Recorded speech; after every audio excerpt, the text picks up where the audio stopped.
kodwa eNtembeni asinayo indawo yemayini ngoba iNtembeni is rich, indawo yomnotho. Njoba nje mabebonga uShaka bathi inkomo ekhala emthonjana sizothuthukiswa la.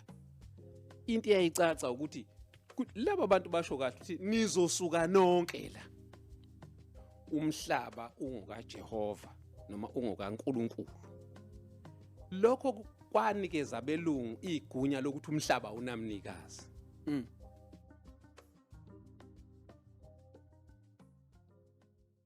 Wathangisho Shona wathankhulume amanye amadoda adlala ngamanye amanyama. Shona ngizothetha thetha uthankhulume ngithi amanye amadoda adlala ngabantu abamnyama.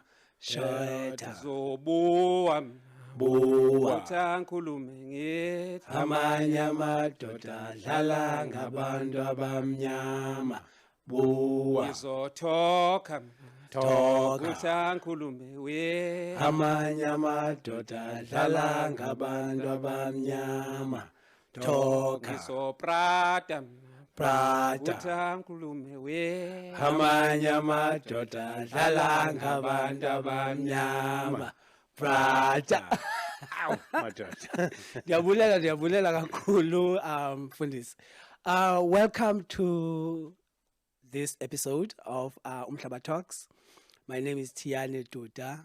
Ufaka unyawo zothahla ndayeni uhlamba ngobubende amaze khona usiqelekazi ungqungqushe. Today as usual I'm not alone. I'm with my co-host Umhlaba. Say hi Umhlaba. Hi. And oh sorry ndinqamile. Sanibonani. Molo Mhlaba. Siyavuya ukuba nawe namhlanje. Njengesiqhelo ke bethuna ndihamba indedwa. Sihamba nondwendwe lethu. Umfundisi uMavuso. Bulisa mfundisi. Kuphile kuphina lapha enikhona kuzona zonke nje indaba kusithi nje amandla awethu ngenkani nezwe futhi nalo elethu ngenkani. Umhlaba owethu ngenkani. Nangechova. Yanzo. Siyavuya mfundisi ba usiphe ixesha lakho ba uzohlala nathi namhlanje. Ndicela nje ukwazisa umfundisi Reverend Mbekiseni Mavuso is a passionate land activist with a theological background. He's not new in activism. He co-founded Zizameleni Youth Club in the 1980s, and he has been a vocal opponent of the Bantustan systems of separate development for Black rural people and has worked in numerous roles to promote rural democracy. Mr. Mavuso has been involved in a number of activist formations and groups, including Abahlali Basemjondolo, Movement of South Africa and Rural Networks. Mr. Mavuso is a member of the Alliance for Rural Democracy in KwaZulu-Natal. He is leading the campaign against mining in Ndembeni, which is a community that has 32 villages in KwaZulu-Natal. Siyabulela, welcome, Mfundisi. But before, as usual, phambi kwasingene encokweni yethu kukho umdlalo omncinci nje esizawudlala. I'm going to hand over to Umhlaba asingenise kulo mdlalo. Ngiyabulela kakhulu. Namhlanje i-theme yethu yalomdlalo izaba Zulu monarch. So ngizabuza nje imibuzo elula because yona monarch yaziwayo eSouth Africa. You don't want me to win. No, I want you to win. Nobody. You don't want me. Umfundisi is from KZN and I'm not. This game is rigged, but it's fine. Magiwe. Okay. So i-rules ze-games ophendule kuqala ufumana i-point. Egqibeleni owinileyo uzawufumana i-happiness yakhe back for the whole week. Masiyeke. Zulu Kingdom, when was it founded? Which year was the Zulu Kingdom founded? Yeah. 1824. 1820. Nobabini ni wrong. which clan does umama Akho mpendulo. impendulo ngo-1816. Oh, Yeah, Tina you're was right. really close. Which clan does umama Nandi comes from? Waselangeni. Hlongo, yeah. Aha. Nobabili. Okamhlongo. Yeah, all right. So uthiyana uyinkqenkqeza phambili Yeah, ya. all right. Oh. After uShaka Ilembe. kwaye kwangena bani? Ungene Dingane. Aha. yazi bengizoyazi. Ngubani uba omkhulu kwababa uGoodwill Zwelithini? Ubaba mkhulu. kaGoodwill.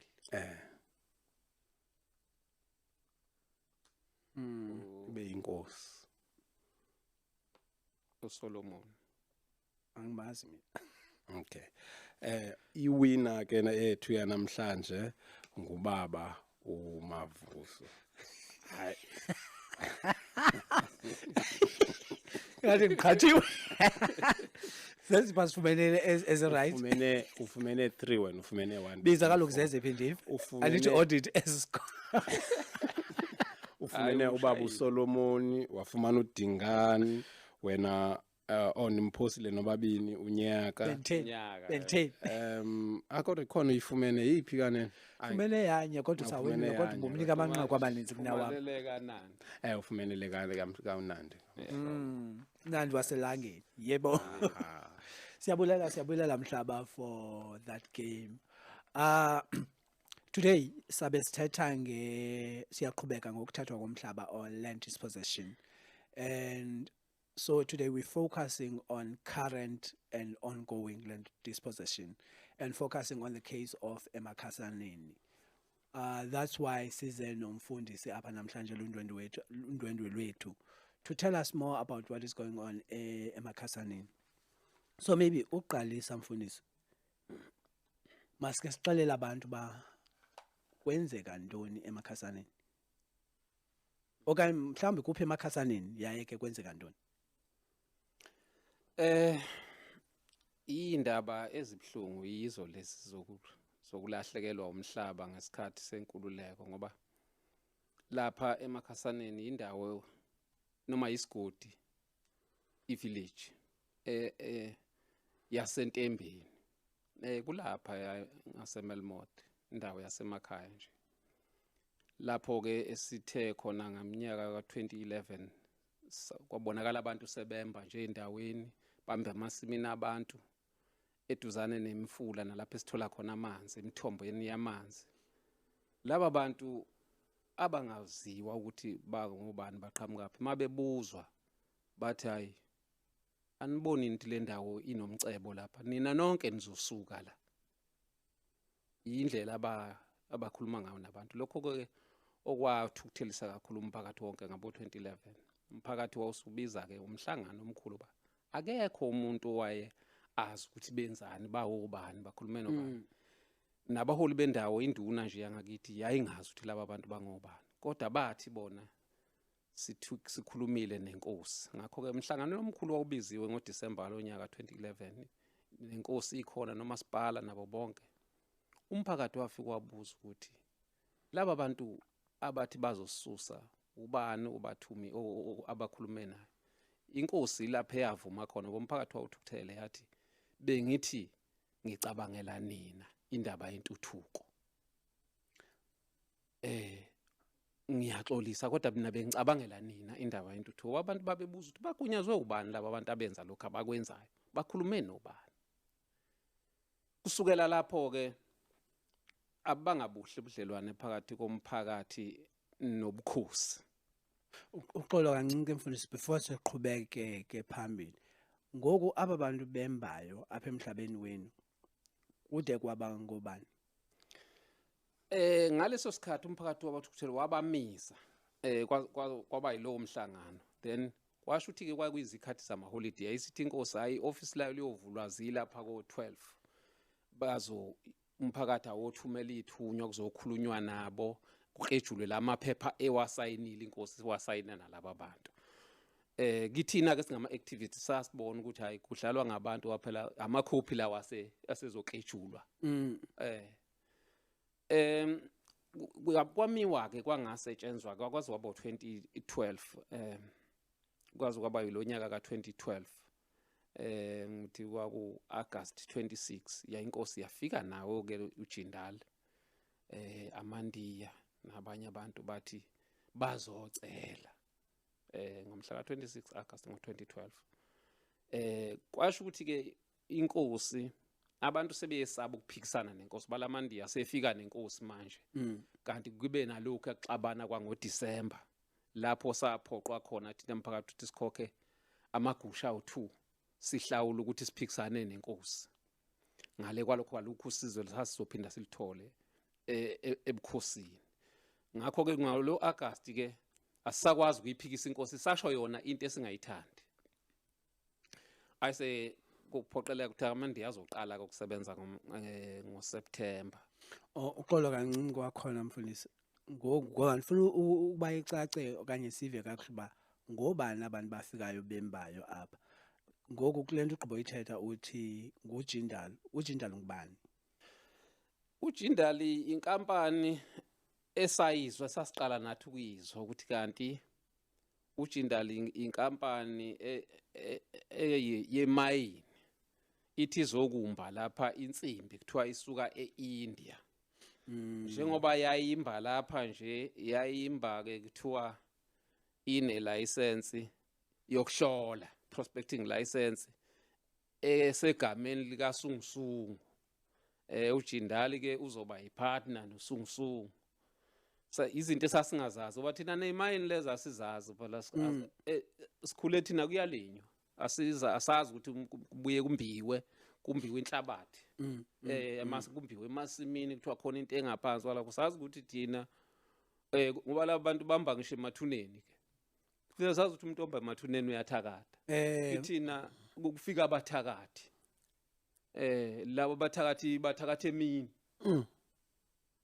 bambe emasimini bamba amathuneni abantu so ilokho kwasiphatha kabi futhi igama esasilizwa kulolu igama elithi sizothuthukiswa la into yayicaca ukuthi laba bantu basho kahle ukuthi nizosuka nonke la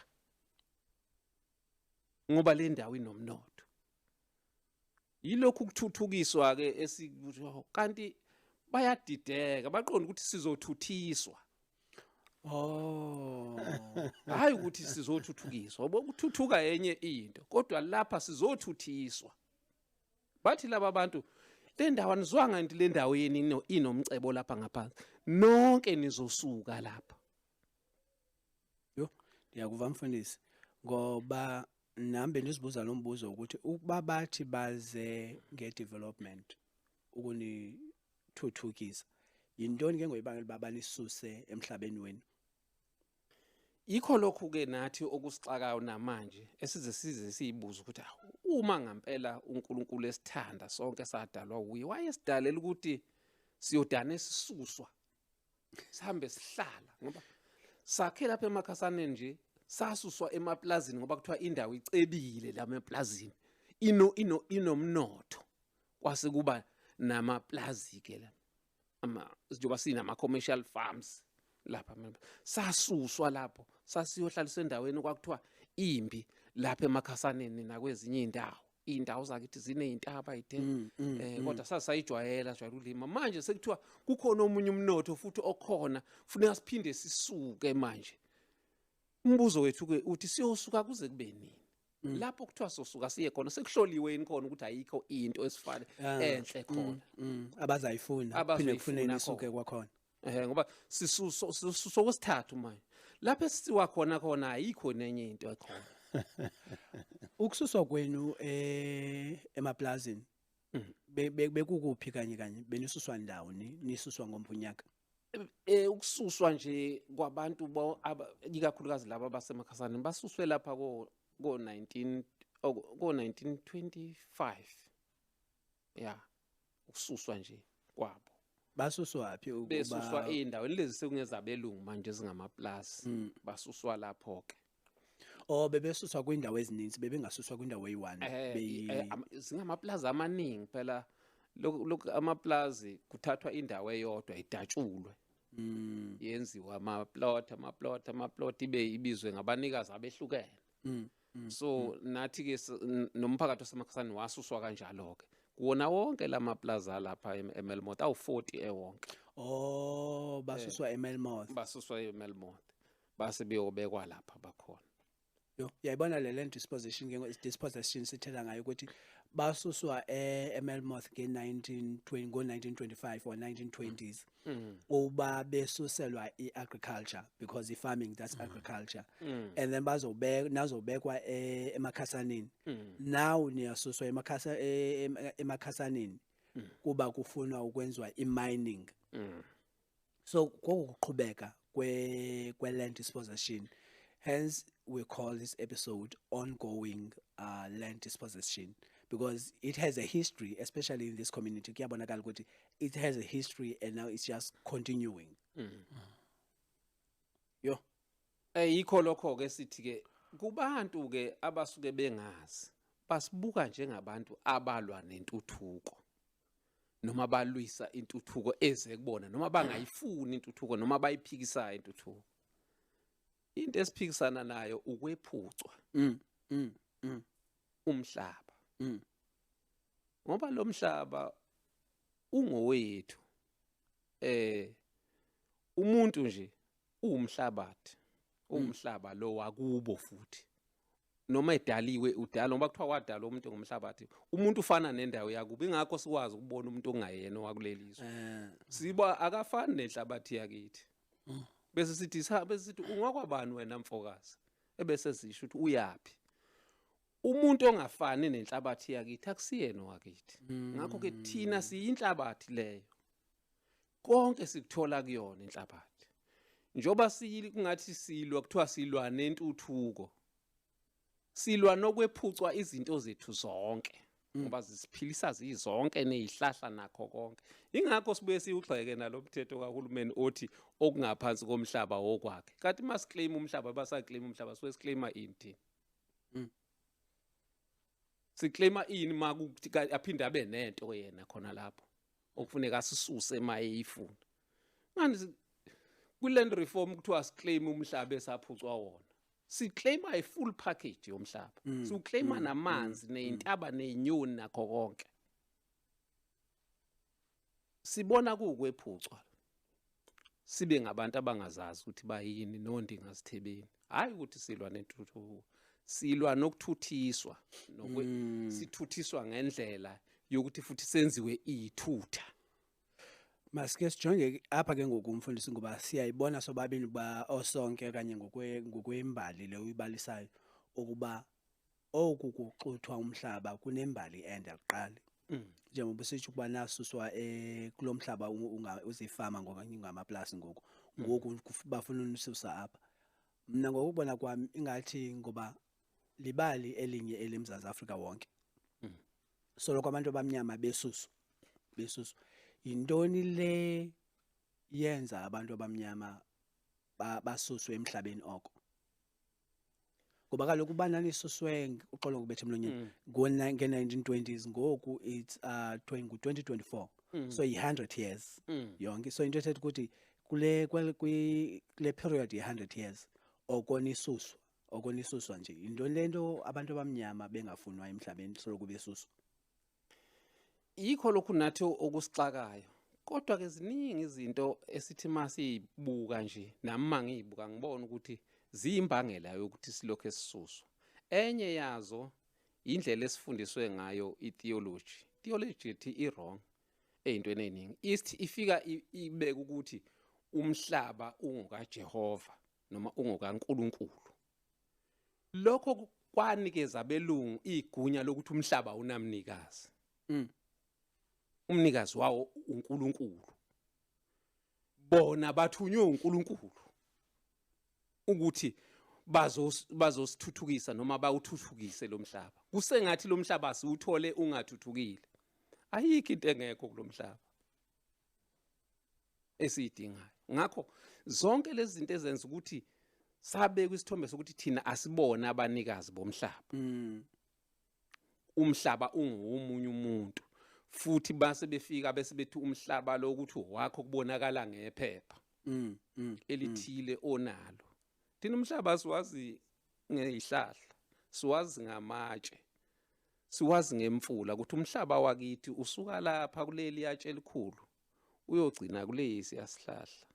Mawusukulesi yasihlahla ufike kulowa mfula. Lowa mfula kuphuza kukha thina sonke ke nabalapha umfulo wethu sonke thina esakhela. Leli yahlathi sitheza kulo sonke sigawula kulo sisonke. Umhlaba siwazi kanjalo kodwa ke manje lokhu ukuthi umhlaba waziwa ngephepha iyona ndlela yokusephuca ubunikazi. Yingakho ke sisuswa kalula ngoba kuthiwa sinamaphepha. Yo, mfundisi.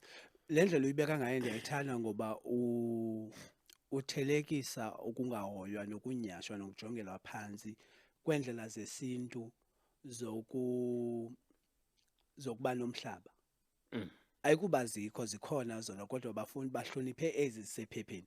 Kodwa nina umhlaba wenu niwazi ngokwemilambo namatye namahlathi nemithi ezondlela azihoywanga zona zijongelwe phansi.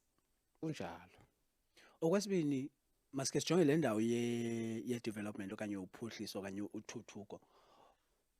Ngokokwenu yintoni intuthuko? Ngoba ngalendlela utsho ngayo uthi bafika besithi bazonithuthukisa kodwa bayanisusa emhlabeni. Into ethetha ukuthi kukhona into engadibaniyo nale ntuthuko baza nayo. Nina njengabahlali basentembeni intuthuko niyibona njani? Uma ngakufanekisela ngendlela esiphila ngayo emakhaya. Lapha emakhaya mangabe uthenge inkomo. Wathenga inkomo ngemali. Leyo nkomo awusho ukuthi eyakho. Uyibiza ngomuntu omdala ekababa. Mawakhe umuzi. Awusho ukuthi umuzi wami lo. Uthoka baba nobaba wayekhomba baba wakhe. Indlela esihlonipha ngayo. Engakho abanye abantu baye bethi siyayisithi umhlaba wenkosi. Cha, umhlaba kona wenkosi suke sikhomba umuntu omdala. Ngoba ubuAfrika uyikhombi wena ngento. Uma ngabe leyo nkomo yakho sewuyihlaba. Uma uke wayihlaba nje lokho enithi ukuchela ngesixhosa. Uma isilele phansi akuseyona yakho. Sekukhona inyama yomama ethize, sekukhona inyama yabanumzana abathile, sekukhona inyama yosibanibani. Isinabanikazi ke mayisilele phansi. Akusho lutho ukuthi uyithengile. Bengakubopha ungabanikanga inyama yabo. Ngichaza intuthuko yethu. Wena ke obuyithengile lenkomo mnumzana, uzonikwa abantu laba bese bethi nanti iqatha lomnumzana. Bengakunika uma kungukuthi leyo ntuthuko iyeza ngempela ayise ngendlela yaseAfrika kuba yithi sizosho ukuthi wena ke othi uzokwenza imini sizokunika ini. Ngoba umhlaba ngowenu. Ngoba umhlaba owethu. Ngoba ngikufanekisela ngenkomo ukuthi uyithengile wena uyithenga uwedwa. Kodwa mayike yahlatshwa leyo nkomo sekufuna kuphuma inyama yomama, kuphuma inyama yamantombazana. Ayazi ukuthi inyamane yawo. Wena kuzobe sekuthiwa ke umnumzane ke yena obehlabile ke awumsikele inyama ethile lapha. Mfundisi uyibeka kakuhle le ndlela intuthuko eniyibona ngayo ngohlobo lokuba ndithanda nalento bawuchaza abantu abathile apha enyameni okanye enkomeni banamalungelo abo. Into ethetha ukuthi ngokwesintu uphuhliso okanye intuthuko ngokwesintu akufanelanga kubekho umuntu okhalayo. Xa kufike uphuhliso wonke umuntu ufanele bawufumana isakhe isabelo. Kodwa le development xa izayo iqala ngesikhalo. Iqala ngokuthatha umhlaba ebantwini. Iqala ngokuchitha amakhaya abantu. Kunjalo. Iqala ngokugromba amangcwaba abantu abangcwatyweyo. Lanto iqala ngokuthakatha. Masiyithetheni kubeka ngesixhosa. Iqala ngobugqwirha ngoba kaloku lanto buyithatha mfundisi besifule ngayo ukuthi kaloku xa usomba abantu abangcwatyiweyo ubugqwirha obo. Uyabona ke ngokuthi le ntuthuko iza ne-mining ngolo hlobo nale ndlela umfundisi ayichaza ngayo ukuba ziyahlabana. Enye le ijonge wonke ubani okhoyo onelungelo kulomhlaba ukuba ufumana isabelo sakhe. Enye le iyabasusa Yebo. Asikathethi kuba ngubani ke ofumanayo kulomhlaba. Sizatshela ngoba aba bantu bomhlaba bayasuswa kuthiwa sukani nini. Ungangena mhlaba. Ndifuna ukubuyisela emva mna kwelaba lubusiza nalo. Sikugqibele ku-August nge-12 kufika ngoku uJindal ehamba nenkosi. Nabe ke ngokungavunyelekanga into abangaba nithethe. Waziqaja njani ke ngoba nithethe nina kodwa mhlawumbe nilwa nenkosi. Kusho ukuthi ke emveni kwalapho kwesikhulunyiwe kwathiwa kuvotwe kulowo mhlangano ukuthi obani abathi imayini ayiqhubeka isebenze. Abanye bethu babesaba ukuvota kodwa abathi imayini ayiqhubeka isebenze baphakamisa izandla. Baba u75 ngikuthi thina esasiphikisa saba u15 kodwa laba bantu abasebegcwele la kwakungasebona abantu baseMakhasaneni. Kwase abantu abasuka kwezinye indawo. Emveni ukuba sibone ukuthi sehluliwe ke ivoti sabe sesicela imayini ukuthi akime mhlambe isilinde iviki sisafuna ukuxoxa silungise into ezithile. Kwaba khona iphepha esalibhala yonke. Kuleli phepha sasibeka indlela ukuthi imayini ayisebenze kanjani. Eminye imigomo yayithi ayisikhombisa ilicense eyithole eminyangweni. Emaphuzweni sasiwabhalile ayo 16 kulelo phepha. Usasibhala ukuthi ayisikhombisa ilicense, ayisikhombisa incwadi evunyelwe ngayo inkosi lokho esithi access agreement. Ibise iphinda futhi isikhombise imap ukuthi izomba kuphi. Okunye sasikubhalile lapho sasibhala ukuthi uma isebenza lapha u80% wabasebenzi baya kube abantu baseMakhasaneni, u20% ingafika nawo. Sasibhale futhi nokuthi izinto ezosebenza ngazo ayiqala isibuzo ukuthi asinazo yini imishini yogandaganda ikuthole kithi mayingenakho ke sivumelana ukuthi hayi ingafika nakho. Sasibhalela umaphuzu sasiphinde sibhale ukuthi ngaphambi kokuthi imbe lokudrilla ayisikhombisa ukuthi izomba kuphi. Nangempela yayithi mayifike yayisikhombisa sifike isifaka iphegi ifike ithi izomba la. Besithi hayi ke sesibone ukuthi uzomba lapha insimi kananga usikhakhana. Kuyofanele ukuthi sikuhambise kusikhakhane nikhulume nivumelane asho ukuthi uyavuma yini nensimi yakhe ufuna ini. Kwakuyindlela yokulwa nayo ke leyo ngoba sasikhuluma thina nosikhakhane ngasese sithi mtshela ukuthi hayi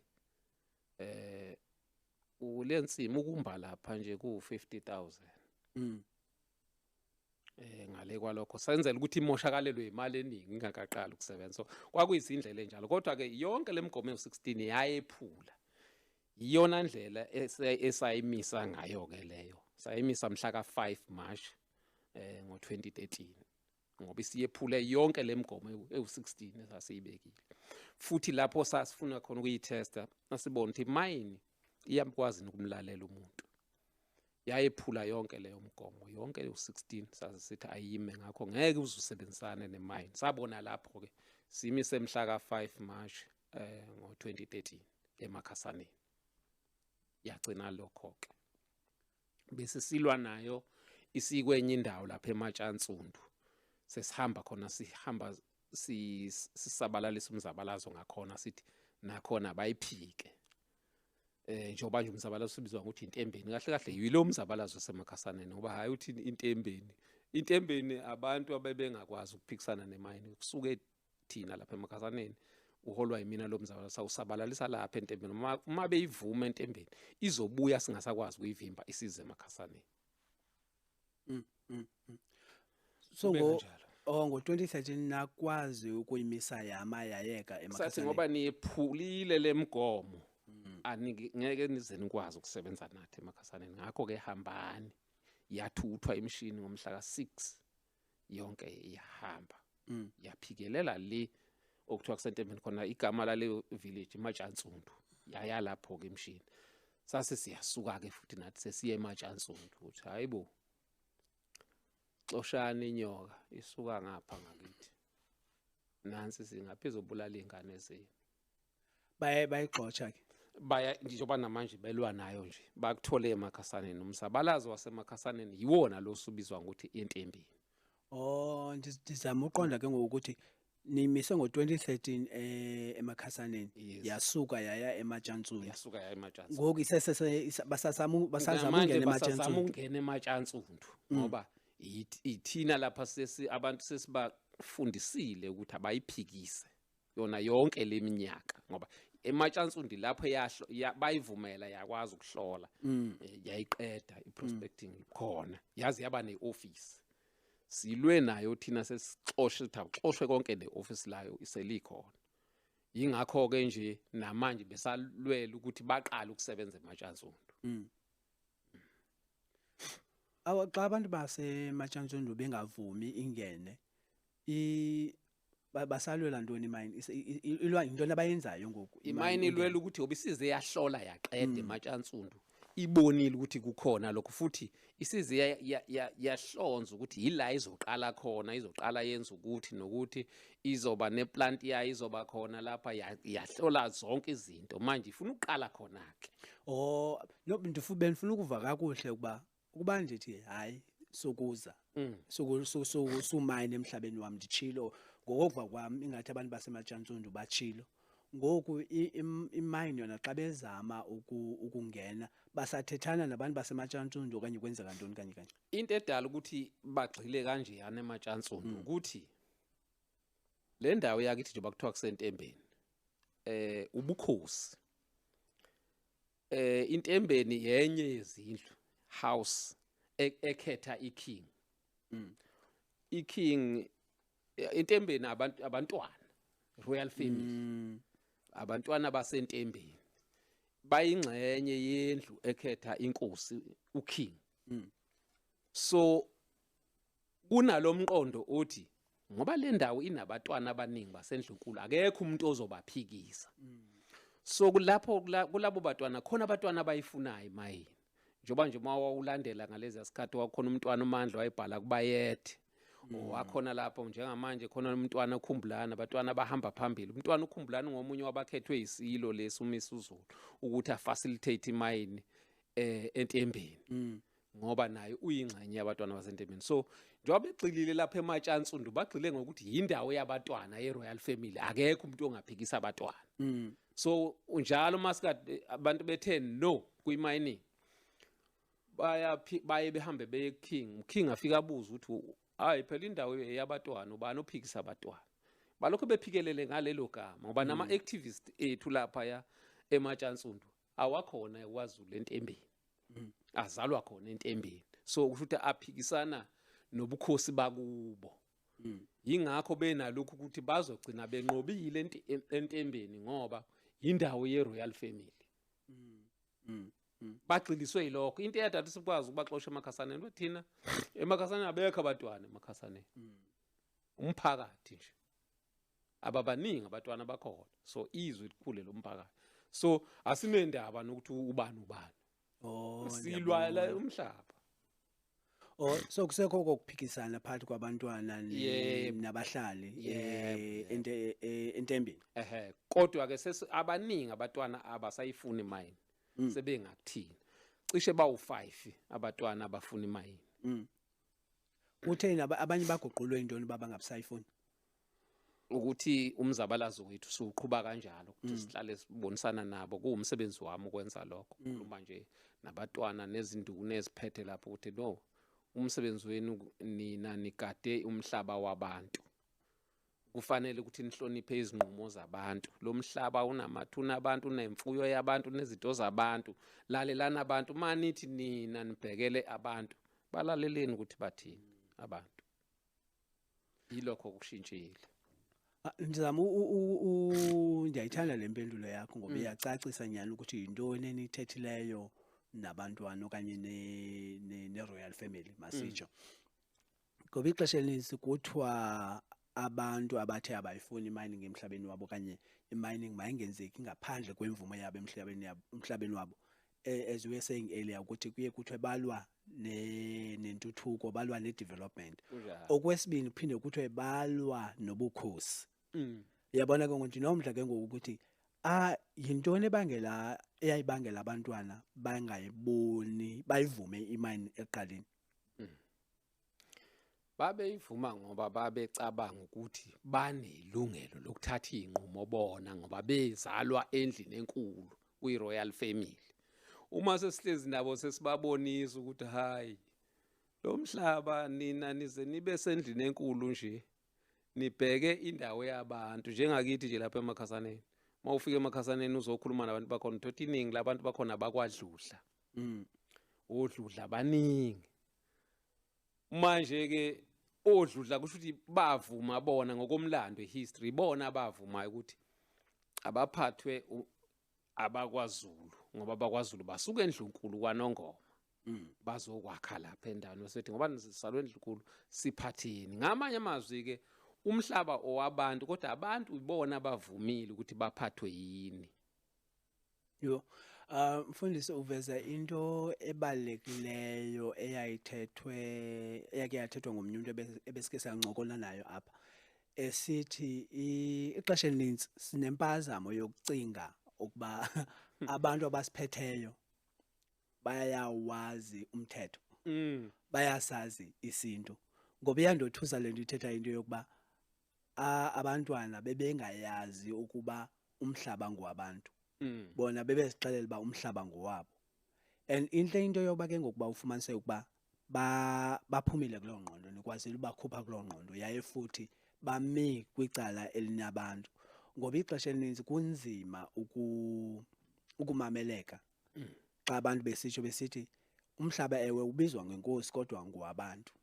Ngoba ixesha elininzi naxa sijonga kumthetho ophume eParliament ngoku i-Traditional and Quiescent Leadership Act nayo inika imikhandlu kunye nenkosi ukuthi zingasayina ideal ngomhlaba wabantu zingakhange sithethe nabantu. Uyabona ke ngoyinto ethetha ukuthi ke ngoku ingqina lampazamo niyilungisileyo ebantwaneni basentembeni ukuthi umhlaba ngowabantu ayingowenkosi. Impela lokho nje into esiyigcizelelayo manje lapha ekhaya kithi ndodana yami mayisikhulile fanele ngiyobika nje enduneni hayi ndodana yami sikhulile sifuna indawo sifuna ukuphuma inxiwa yakhe ubuza induna uthi uzoyibeka kuphi bese ngithi lapha ya ensimini yami. Hayi kusho ukuthi ke ngosuku oluthile mafuso ngizokhipha abantu abazoba ofakazi bebone ngesikhathi usuyibeka. Umuntu akabekwa inkosi noma induna ubekwa abantu. Wabanikazi bomhlaba abantu. Wena uwakho ukufakazisa nje njengomuntu abathi abantu babhekele ukufakazisa nje ukuthi konke kwenzeke ngendlela. Angibeka uTiyani uyamazi uTiyani uyindoda eyiphethe kanjani ayiphethe kanje. Hayi uzombeka kuphi? Ngizombeka kusuka kulesa sihlahla kuya kulesa sihlahla sekukhishwa abantu bezoba ofakazi ke. Thina ke ema-Afrika uma ubeka uTiyani usungabeki yena uTiyani sukubeka umndeni wakhe nazonke abakhona nabangasekho nabezayo.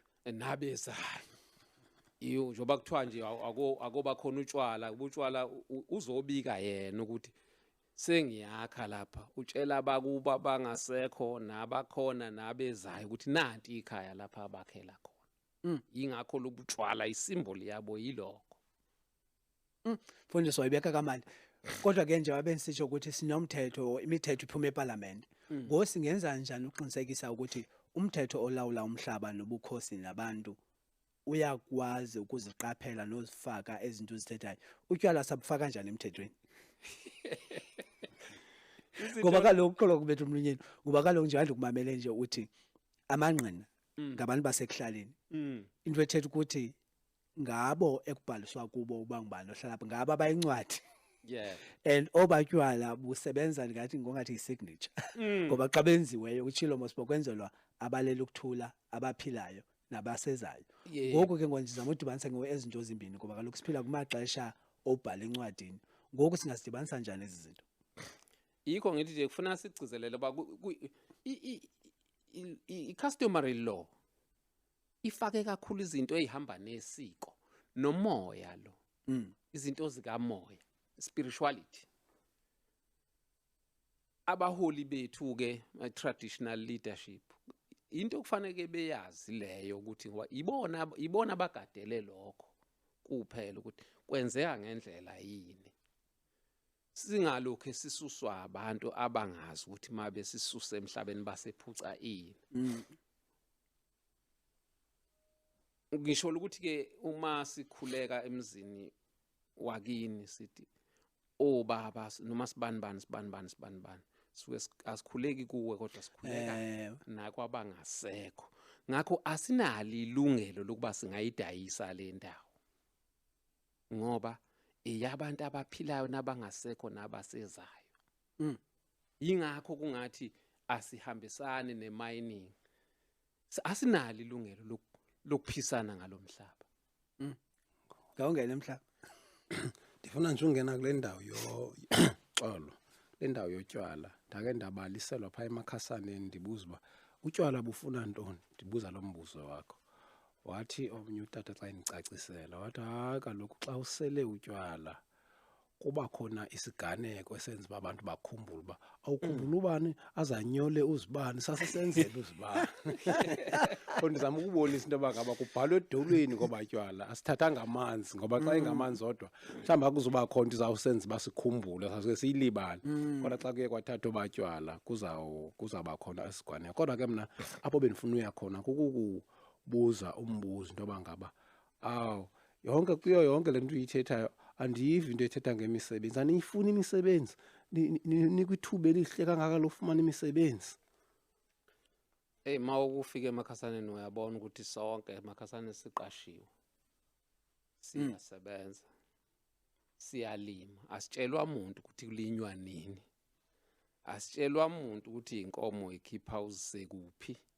Asitshelwa umuntu ukuthi inkomo isengwa ngasikhathi sini. Asitshelwa umuntu ukuthi kufanele wakhe indlu noma umuzi wande hamba uyogawula kuphi. Siyasebenza sonke. Angiboni ukuthi singaba khona isikhathi sokusuka lapho siye kwaMlungu ngoba inkomo zosala nobani, imbuzi izosala nobani, ubani ozosala esakhela ngesikhathi sisemsebenzini. Ngakho ke siyasebenza. Umsebenzi lo esiwenzayo esiwusebenza nsuku zonke uhloniphekile kunalowo wokumba amathuna. Amathuna siwahamba makushoniwe simbele umuntu kuwusiko lokho. Kodwa mawuthi uzosiqasha ke manje ukuthi sihambe siyomba amathuna abantu esebashona sibambulule. Akhona ukusebenza lo. Umthakathi akaqashi. Ngoqashwe umthakathi nawe uyathakatha. Yo, mfundisi.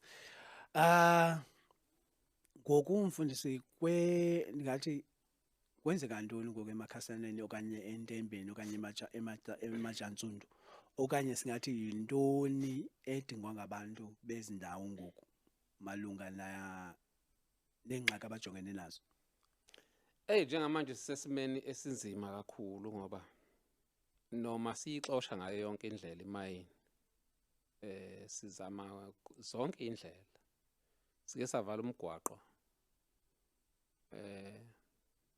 Lo mgwaqo R34 R66. Suvale ngoAugust lo wanyaka.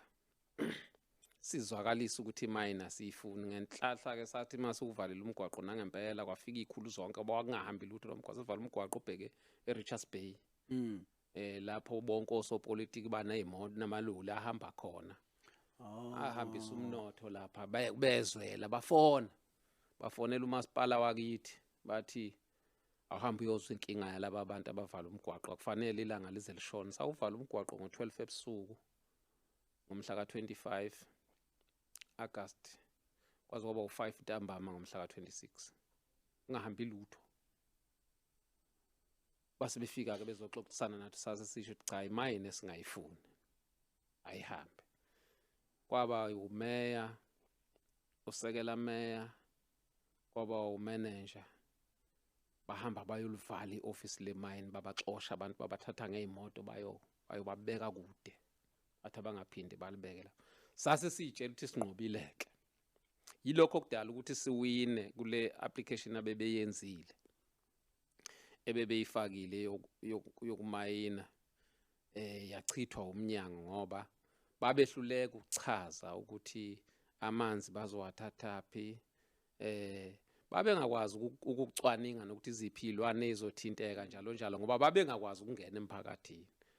Indlela esasiyisebenzisile yokuvala umgwaqo sasibavalele futhi nokuthi bakwazi ukuqhubeka bahlole benze izinto ama-survey abafuna ukwenza abakwazi ukwenza namanje. Yilokho ke esasithi siwinile khona ngesikhathi sebetshelwa umnyango ukuthi awubavumeli bayini. Kodwa njengamanje sebephinde benza i-application entsha. Beyifakile le application yabo babhizi sebelivulile ioffice sahamba sayolibheka sathothi selikhona ioffice liyasebenza. Bahambe befaka imali ke kubantu ukuthi abantu bavume imayini. Baphethe imali ezinkulu hambe beyifaka banikeza nabantu imayini ukuthi basidubule. Ngisho bangeke ngasikadutshulwa ngomhla ka-31 March ngadutshulwa mina ngasasihamba sibathathu kwakuyimi nobaba uDladla. Bangidubula baqala ngami nje ukungidubula waqhamuka umfana nje wakhona endaweni wangitshela ukuthi baba uyazi ukuthi namhlanje uzoba isilima. Uzoba isilima namhlanje manje khona la. Ngaphandle kwesizathu. Ngicabanga ukuthi uyadlala umfana wakuphinda wazwakuphinda kathathu ngangamphendula. Uthe mebona ukuthi angimphendula wayesekhuluma nobaba uDladla. Wathi wena uthuleleni. Uphethe ihawu. Sasibuye emncwabeni ethi siyoncaba ubaba uDladla lo ovela lapho with this land induna. Baba uDladla. Wabona ukuthi angimphendula mina wajikela kuDladla. NoDladla akangamphendula kugcineni. Wagcina sebamba ubaba uDladla. Wamdubula ke. Edubula. Lo mfana edubula ubaba uDladla. Wadubula mina qala ngoba ngesikhathi ebamba ubaba uDladla ngafika nami ngambamba lo mfana. Wenzani wena? Mangimbamba lo mfana wajika lapho wadubula mina ke. Ngeinhlamvu esingaphezulu ka3. Ethe close range. Ngenhlahla akangishaya kodwa mina ngangithi uyishayile ungishayile abangalokho enginqika ngabaleka ngazongena komunye umuntu. Wasala edubula ubaba uDladla. Ubaba uDladla wabona ukuthi akadubuleki uyamgeja. Wagcina ethathe into ke yokumgenca kwamgenca wambulala ngomhla ka31. Ubaba uDladla besimncwaba ngomhla ka7 April. Lezi zinto masibheka zonke ngaso leso sikhathi emveni kwaleso sigameko sabona imayini siyasebenza. Njengamanje ibhizi ngizama ukuthenga wonke ama-comrade ethu ngeimali, ibhizi neimali. Ngisho ukuthi umzabalazo esibhekene nawo yilo ukuthi ngapha ifakile isicelo eminyangweni sokuthi ifuna ukumayina. Okufike kube kubike kakhulu njengamanje okungiphatha kabi mina. Ukuthi uma abantu bebona ukuthi niyazabalaza inhlangano eziningi ama-NGO ayafika kuleyo ndawo. Lama NGO afika manje awasasihloniphi thina njengabaholi. Sekuyiwona aseleader umzabalazo. Adale i-division phakathi kwabaholi. Siyamanje umzabalazo sesidivided kakhulu. Kulezi inhlangano ezisilekelelayo. Sengikhulume nazo ngaze ngehluleka. Ngendlela sesidivided imayini sinamandla manje wasesidivided. Khumbuleke inhlangano nazo ama NGO nazo iphethe imali. Ziza nama agenda azo. Nokuthi ifuna ibonakala ukuthi ziyasebenza emphakathini kodwa bese zingabahlonipha abaholi. Yilokho kokubulala umzabalazo okuyiyona into esiphethe kabi njengamanje ukuthi encwadi enye incwadi eyibhalwe Steve Biko ethi I write what I like. Uqhamisa kakhulu ukuthi laba bantu ielite iyawujoyina umzabalazo kodwa ngenxa ukuthi ijwayele ukulida iyayisuka ifuna ukuwulida umzabalazo. into esiyibona ke yenziwa ama-NGO ngithi mangikhuluma ngalomzabalazo manje osusentembeni ngithi that is NGOization. That is NGOization of the struggle ngoba i-struggle sesilidwa ama-NGO. Yilokho kusiphatha kabi-ke kakhulu entembeni kodwa siyadinga khona ukwelekelelwa abantu abakhulumayo nathi ukuthi nifuna ukulekelelwa ngani, nifuna ukusizwa kanjani. Umzabalazo awuholwa ama-lawyers. I-lawyer ifuneka ize kithi siyinikeze instruction ukuthi yenze ukuthi nokuthi. Kodwa njengamanje okwenzeka entembeni abamele abasebenza khona sibazi bathunywa ubani. Sibona ney'tatimende abayibhalayo benza ukuthi nokuthi siyabuka thina nje singabaholi. Izinto ezisilimazayo-ke kodwa kuthiwa ziyasisiza. Umzabalazo wabantu, abantu bangompetha bomzabalazo wawo, bangompetha bexazululo bona, abadinga ama-expert abantu abaqhamuka ngaphandle, ama-outsiders, abathe bezobalekelela la. Funeka lowo muntu ezwe ngabo bese sebenzisa-ke lokho akufundele noma akwaziyo. Yilokho engikushoyo-ke ukuthi siyadinga ukwelekelelwa kakhulu kulo mzabalazo wethu wasentembeni noma emakhasaneni. Kodwa sidinga umuntu ahlale nathi sivumelane emakhasaneni lokho esasifunda. Emakhasaneni sasiye sithi thina, emakhasaneni sasithi i-University of Makhasaneni ngoba sasi umzabalazo sifundisana kuqala, sithatha isinqumo bese sihamba siyokwenza into esivumelene ngayo emhlanganweni. Siyokwenza ukuthi hayi sibone ngomuntu eqhamuka esenza into. Kwavele kwafana okwenziwa zi-NGOs nokwenziwa i-mining nokwenziwa ngo-government nokwenziwa zinkosi ukuthi le action isuka ngaphandle kungathethwanga nabantu. Ngoba ingathi yona into ibalekile apha kuba ila lack of consultation ba akho umuntu uthetha nani uvela bafuna unixelela nje babafuna uthini. So busithi bekufanele babathetha nani ukuthi intoni enifuna uncedo ngalo. So xa sijonga lo ndawo intoni enifuna uncedo ngalo. Engingakusho nje mina ukuthi uyabona nje thina isikhathi esiningi sisebenze noLucky. Yonke into eyenziwa uLucky uyenze nathi. Nezincwadi lezi uzenze nathi. Yonke into ayenzile uyenze nathi. Sifuna leyo ndlela ke yokusebenzisana ukuthi umuntu akakhulume nathi. Mase ekhulume nathi siyosho ukuthi hayi ke nansi into esifuna ukwelekelelwa ngayo. Njengamanje njengoba nje ngisho bengikhuluma naye izothi njengamanje sifisa ukuthi umhlaba wonke wazi ukuthi namanje siyaphikisana nemayini. Singakwenza lokho ngama-petition noma ngani into esingayenza selekelele ngakho. Sifuna wonke umuntu azi ukuthi asiyifuni imayini. Futhi hayi ukuthi asiyifuni, siyafuna ukuyibona imayini yenzeka lapha eyenzeka khona ba siyayidinga imayini kodwa asinayo indawo yayo emakhasaneni nasentembeni. Uma ngavela umuntu athi unendawo yemayini ngakubo singakujabulela lokho. Noma athi emzini wakhe unendawo ukuthi imayini ayizomba khona emzini wakhe kwezinye indawo. Kodwa entembeni asinayo indawo yemayini ngoba intembeni is rich, indawo yomnotho. Njoba nje mabebonga uShaka bathi inkomo ekhala emthonjaneni izizwe zonke zizwile ukulila iziwe oludunja seliyengeni wazaziwa umancinga zawakhali. Basho emthonjaneni indawo yakithi lapha eMelmoto. Banomasipala wakithi ubizwa ukuthi kusemthonjaneni. UShaka wazalelwa khona wakhulela khona. Bathi mabembonga bathi uTeku labafazi bakwaNomgabhi beTeku labehleze emlovini bethi uShaka akakubusa akakubankosi kanti lapha ezonethezeka. Umlovu is a stream of water lapha endaweni okuthiwa kusemgabhi. uTeku labafazi bakwaNomgabhi. eMgabhi kune village okuthiwa kusemgabhi, yilapho kwakuzalelwa khona uShaka wakhulela khona. UMgabhi omunye woyise baka abazala uNandi. Kuqanjwe ngayo indawo ivillage. Bese lomhosha abambonga ngawo uShaka ukuthi uNandi wayekha amanzi lapha emfuleni. Abanye omama bemhleka bethi akayi uShaka akayi kubusa akakubankosi. Omama bezokha amanzi bethuka uNandi mezokha amanzi bethi uzaliswe umuntu wasebukhosini, ingane yakhe ngeke ibe inkosi ngeke ibe lutho.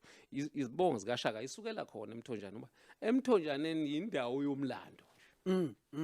Asinayo indawo yemayini. So ile ndawo bafuna umayina kuyo le inale mbali nalomlando ungaka. yebo Yo.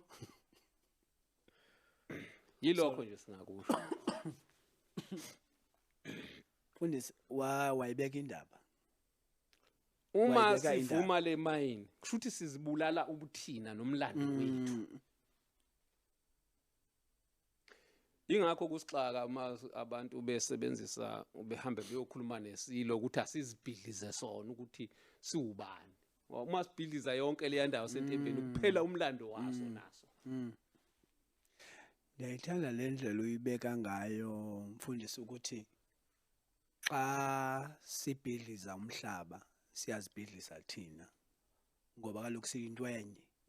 Uyabona ke ngokuphinde ngoku waleke inwebu ngizawusho ngesixhosa okanye omnye umqolo wokuba kukho nembali xolo kukho nembali eyenzeke kulomhlaba ezawuthi ukuba kwenzeke imining iyalahleka ngoku abazukumba nje amangcwaba abantu abalela ukuthula kodwa bazawucima lembali ekhoyo kulomhlaba ngoba nje mawusitsho nje ukuthi kukho lemilambo nezindawo nezilali zinalamagama nalembali iphinde buyisele ke ngokulanto buyithetha eqaleni ukuthi ni ngokwesintu umhlaba waziwa ngokwemilambo ngokwemithi ngokwamahlathi athile ndingavuya uba unayo indlela oyicinga ngayo ukuba kungenze kanjani ukuthi ikwazi ukuphakama nokubonwa nokuhlonitshwa le ndlela yesintu yokubona umhlaba ngoba yakhumbula eqaleni siqale ngokuthi into ehlonitshwayo ngokuliphepha ngokuva kwami ke nokubona kwami ingathi iphepha liyabacinezela abantu abamnyama okanye sithi le ndlela yesintu yokubona nokwaba nokusebenzisa umhlaba nayo kufanele ingene ephepheni. Ngithi ke nje mina mhlambe thina esingama activist ithina sekufanele siyibhale kabusha le customary law. Ebese ke iya recognizewa. Ngoba yona izinto zonke zidinga ukuthi zidlulele esizukulwane nesizukulwane ngokwazi ukuthi umhlaba uphathwa kanjani. Umnikazi bomhlaba ubonakala kanjani noma baziwa kanjani. Yilokho kuyizinto okufuna siyiqhamise thina kakhulukazi singama activist mhlambe nangokubhala nangokwenza ini siziqhamise thina. Izinto zethu ke zibukelwa phansi njengoba umfundisi mayengcwaba mhlambe sesiya kuphethini mayethi uma kushonile umuntu umgungcwatshwa kuthiwa uthulini umfundisi ukucaphuna inhlabathi ayithele kanje usuke enza umzekelo ukuthi lo muntu bephila ethathwe kulo uthuli njengamanje usephindela kulo kusho ukuthi kade emhlabathini kunesikhala ngesikhathi ephila ukuthi uyothi uma isiphelile impilo yakhe abuya azovala lezi sikhala esazivulekile ngesikhathi kukhandwa yena. Ngakho ke thina siyingcenye yenhlabathi. Inhlabathi asikwazi ukuyidayisa, ngeke sikwazi ukuhlukana nayo. Asazi ayikho imali elingana nayo. Imayini ayiye lapho eyazalelwa khona, kodwa hayi la. Ngoba nayo inendawo lapho eyazalwa khona imayini. Yeah. Ayizalelwanga lapha kithi, akuyona into yethu. Yilokho engingakusho. Engifisayo ukuthi mhlambe kube khona indlela esiyibhala ngayo yonke lento yomhlaba ngoba umhlaba siwuphucwa nje ngenxa ukuthi uhlukanisiwe kuthiwa ihlahla kuzona ezethu ezomnyango othile inyoni ezomnyango othile umoya umnyango othile amanzi awomnyango othile zonke lezi zinto ezicozuliwe ingakho sikwazi ukuphucwa nje basezicozule ezacozula okungaphansi komhlaba okwenye indawo okwenye indawo yini kanti esinayo ngoba uma seyithathiwe zonke lezi zinto sicina singazi ukuthi sisele nani kodwa sithi sinomhlaba sicine singaphethe lutho la yo mfundisi nathi sohlulwe nomhlaba kuthiwa abantu bangapha umhlaba ungapha uyavakala mfundisi ukuthi masihlanganise yonke into nathi sisihlanganise kwakhona nomhlaba ngoba kakade indalo yethu leyo. Mfundisi siyabulela ngexesha lakho, masibeke ingca apha okwanamhlanje. Ingathi noko sizithethe zonke sasigqiba zonke besifuna uzithetha. Mhlaba andazi uba khona into ubufuna uyaleka uyongeza ukuyibuza phambi koba siyivale. Benifuna nje utata umfundisi akathethe nesizwe ngokubazi into bangaba kubaluleke ngantoni into bangaba bancedisane nabo ukukhusela ugugu laKwaZulu, ukukhusela umhlaba. Makathethe njengathi uthetha nabantu bakwaZulu into bangaba nansi ingxaki izulu. Ngiyafisa nje ukusho ukuthi lapha eNtembeni asiyilwi nje nemayini noma nentuthuko, kodwa siyilwa nokuphucwa kwabantu umhlaba. Abantu bonke becebile bengacebile banobunikazi bomhlaba bebonke abantu, abesifazane, abesilisa, yintsha, umhlaba wowabo. Umsebenzi wethu thina esiwuphilelayo sisonke thina sikhona, amakhosi nezinduna, ukuvikela lo mhlaba ukuthi utholwe isizukulwane esilandelayo. Usenje ngoba nathi sasiwuthathile, usasetshenzwa ngendlela esifice nathi usetshenzwa ngayo. Bese sihlalisana nayo yonke into ekhona kulowo mhlaba. Bese kuthi insimbi namalahle konke kuhlale ngaphansi lapho uNkulunkulu wayekubeke khona. Thina siphile ngaphezulu, silime bese kuthi lokho okungaphansi kucebise lokho okungaphezulu.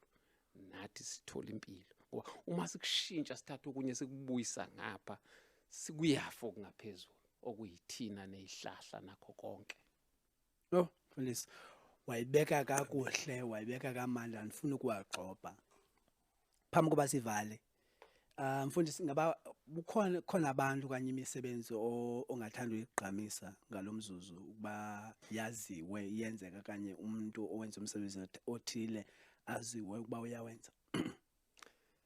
Impela ngalesi sikhathi ngiyafisa nje ukuncoma kakhulukazi ezinhlangano eziningi esisebenze nazo, kakhulukazi ulakhi sihambe nawo isikhathi eside.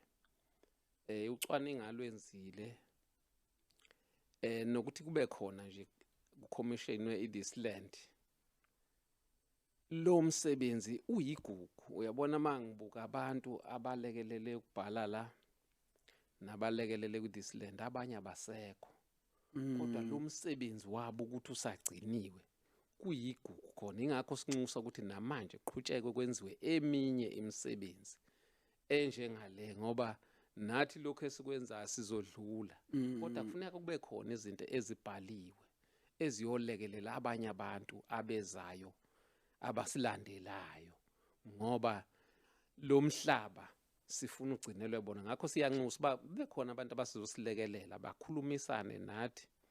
Sesikushintshile manje, kade sasilwa sithi asifuna ukusebenzisana namakhosi nezinduna kubonakala ngathi silwa nabaholi. Njengamanje eNtembeni sisebenzisana nezinduna, ibona abawulidayo lo mzabalazo. Ungathuka uma ubabona uthola ukuthi ibona abantu abangafuni lutho ngemayini, okuyizinduna esisebenza nazo ngoba sesiyifundisile, sezingabantu ababonayo ukuthi kanti abantu abalwi nathi basesayidini labantu. Njengamanje sisemkhankasweni ukuthi siyofisa ukulekelelwa, basifuna ukuyofika yathina lapha esilweni. Sifuna ukulekelelwa ngetransport nakho konke siyahlela manje siyotshela isilo ndaba ezetha. Laba bantu bahlezi lapha babheke umhlaba wabo, wena uwengabele lapho eNgonyama Trust. Ngakho ke abantu abayifuni imayini kule ndawo. Bafuna ukulekelelwa ngezinto zokulima nokufuya. Kwakuhle mfundisi xa abantu bekwazi ukusebenzisana namakhosi abo, yabukeleka lonto. Xa nisoleka nje mawumfundisi ebesitsho ukuthi ezindlela zesintu zokubona umhlaba kufuneka sizibhalile ukwenzela ba zikwazi uba zidlulele kwizizukulwane ezizayo. Lo msebenzi ke ulohlobo yi-report le eyenziwe yi-Land and Accountability Research Center kwi-research ababeyiqhube eMakhasaneni. Le report nje bayisitsho ukuba land-based livelihoods matter in Makhasaneni. Yayijonga ixabiso lomhlaba, lemithi, nayo nantoni na ekhoyo kumhlaba waseMakhasaneni ukuba abantu bakhona bawubona njani lo mhlaba, bawusebenzisa njani, le mithi bayibona njani, beyisebenzisa njani, yaye benexesha elingakanani behlala kulo mhlaba. Into leyo enokusetyenziswa xa kuthiwa ke ngoku bayasuswa, kuthiwe ngoku nali ixabiso lalo mhlaba elibala yonke into ekuyo, engaphezulu nengaphantsi, imilambo namanzi nemithi njalo njalo. Yiyo ke leyo indlela enothi ifake indlela abantu abawubona ngayo umhlaba nasemthethweni nasezincwadini. Yaye ke futhi buyele kwinto ibithethwa ngumfundisi ukuthi naxa kubhalwa le mithetho kubalulekile ke ngokuba kuthethwe nabantu abahlala kwezi ndawo ukuba bona umhlaba wabo bawubona njani na, ukwenzela uba umthetho uzowuveza loo nto. Kungathiwa ngoku xa kuye emthethweni kufumanisa uba nomthetho lo ucinezela abantu. Ngaloo mazwi bethuna ingathi sigqibelele namhlanje. Sisishiya apho esanamhlanje siqendu. Siyabulela. Thank you, siyabonga. Siyabonga. Mandla. Ngawethu ngenkani nangechova.